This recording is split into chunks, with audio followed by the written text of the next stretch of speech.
Now is not the ideal time to plant sweet corn in your home vegetable garden. As you can see, this corn is well along its way of development. But I can show you some great things that you need to know about if you do have corn growing in your garden right now, or if you're thinking about planting corn sometime in the future. Now, one thing to keep in mind about corn is that it's wind pollinated.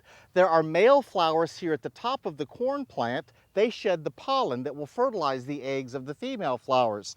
Down here, this structure contains all of the female flowers, and each of the female flowers is connected to the outside world by one of these thin silks. Now, for a grain of corn to form, pollen has to go from the tassel down to the silks, and each silk has to be fertilized by an individual pollen grain to get an ear of corn that's nice and full. So this process of pollination has to be paid attention to because it's got to be done right, or you won't get a good full ear of corn. Now notice how this corn has been planted in a block. That way, no matter which way the wind blows from, there's always pollen sifting down onto the female flowers. Indeed, some gardeners may actually take the male flowers, bend them over, and dust them on the female flowers. Now, the other big thing is, when is the corn ready? You want to watch the silks. Notice that these silks are still kind of moist.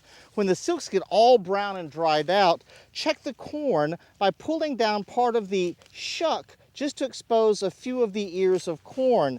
Once you've done that, you can take your thumbnail and puncture an ear of corn. If the juices flow out clear, it means you need to leave it for a few more days. If it comes out milky and white, you're ready to harvest your great sweet corn, and don't leave it on that plant too long. For Get It Growing, I'm Dan Gill with the LSU Ag Center.